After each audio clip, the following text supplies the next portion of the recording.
인간의 몸은 음식으로 치료할 수 있습니다. 이런 주장은 공격 대상이 됩니다. 특히 채소와 과일이 그렇습니다. 신장투석 환자에게는 칼슘 수치가 높으니 채소는 먹지 말라고 합니다. 당뇨 환자에게는 과일을 먹으면 당 수치가 올라서 안 된다고 합니다. 어떤 의사는 사과, 고구마, 바나나는 공복에 먹으면 안 된다고 합니다. 한약사 조승우는 의사들의 훈계가 잘못되었다고 말합니다. 채소 과일은 몸의 내부를 청소하는 청소 음식이라고 강조합니다. 오늘 소개해드릴 책 완전 배출을 통해 채소와 과일이 우리에게 어떤 영향을 끼치는지 알아보고자 합니다. 시작하기 전에 앞으로도 이런 책을 추천받고 싶으시면 구독과 좋아요 부탁드립니다. 우리 몸에서 길게 뚫려 있는 곳은 어딜까요? 바로 입에서 항문까지입니다. 입에서 항문까지 가는 동안 막힌 곳은 전혀 없습니다. 입에서 들어온 것은 식도, 위, 소장, 대장, 항문을 거쳐 밖으로 배설됩니다. 장기를 일직선으로 펼쳐놓으면 건물 3층 정도의 높이입니다. 긴 호스 모양의 신체기관으로 매일 음식물이 들어갔다가 빠져나갑니다. 몸속에 나쁜 음식을 넣어주면 독소와 노폐물이 조금씩 쌓입니다.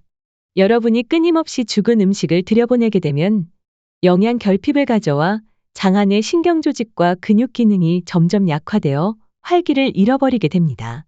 부패한 음식을 적절하게 배설하지 못하면 그것들이 장벽에 붙어 남아있다가 대장의 숙변으로 남게 됩니다. 노화도 빨라집니다. 음식을 완전하게 소화시키려면 거친 섬유질이 필요합니다. 몸이 살아나려면 매일 청소하는 시스템이 작동하면 됩니다. 몸속 쓰레기를 배출하면 비만과 질병이 사라집니다. 몸에 좋은 음식이 가까이 있습니다. 야채와 과일처럼 살아있는 음식입니다. 살아있는 음식은 절대 과식할 염려가 없습니다. 채소와 과일은 모두 비바람을 견디고 태양의 기운을 받고 땅에서 영양분을 빨아올려 완성됩니다. 식물들은 태양의 기운을 이용해 우리 몸이 곧바로 받아들이기 힘든 땅속 무기질을 우리 몸에 좋은 유기질로 변형시킵니다. 반면 공장 음식은 기계를 돌려 하루 만에 수천 수만 명이 먹을 수 있는 음식을 만듭니다. 살아있는 에너지를 얻을 수 있는 음식은 채소와 과일밖에 없습니다. 채소 과일은 30분 만에 소화가 됩니다. 그렇다면 채소 과일 중 무엇을 먹어야 할까요? 사과, 당근, 양배추, 상추 등이 좋습니다. 마트에서 1년 내내 쉽게 구입할 수 있기 때문입니다. 사과를 먹을 땐 껍질까지 먹어야 합니다. 사과 껍질에는 몸속 산소 쓰레기를 배출하는 성분인 항산화 물질이 있어 혈관을 청소해줍니다. 막힌 혈관의 기름기를 사과 껍질이 분해해서 밖으로 배출합니다.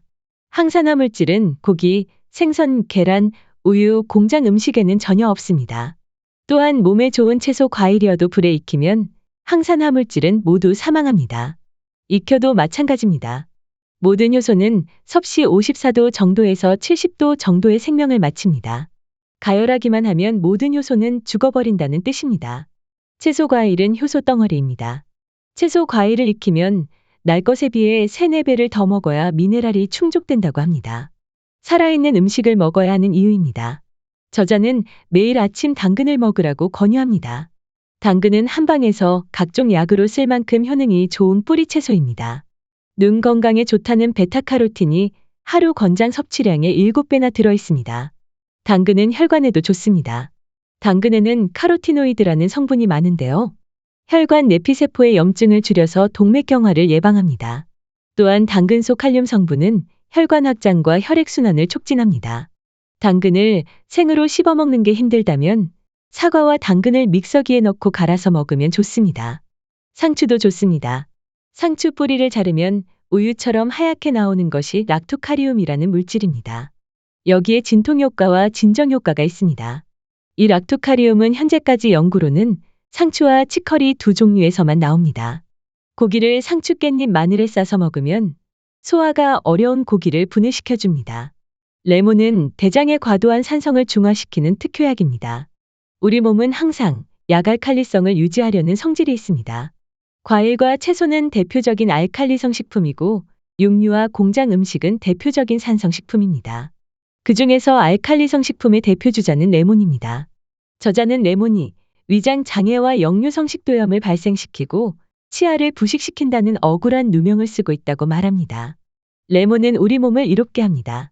레몬을 계속 먹으면 변비에서 해방됩니다. 저자는 아침에 일어나면 미지근한 물에 레몬즙을 짜서 마시라고 권합니다. 물 500ml 한 컵에 레몬 반쪽이 가장 적당합니다. 레몬에는 비타민C 외에도 각종 비타민과 유기미네랄이 풍부합니다. 여드름에 좋을 뿐 아니라 레몬의 항산화 성분인 리모넨과 카테킨이 간에 쌓인 독소와 산소 쓰레기를 배출해주기 때문에 간의 부담도 덜어줍니다.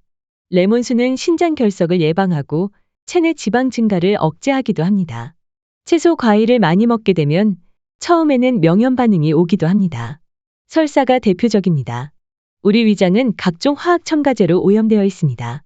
채소와 과일을 먹으면 이 오염물질을 청소하게 되는데 맨 처음 오는 반응이 설사입니다. 가려움증이나 콧물이 나기도 합니다. 최소 2주 정도 지속됩니다. 인간 몸은 열을 내고 콧물과 가래를 통해 몸속 노폐물을 배출하면서 정화 시스템을 가동합니다. 2주 정도 채소 과일을 꾸준히 먹으면 아침에 쾌변을 보고 몸이 가벼워지는 것을 느낄 수 있습니다.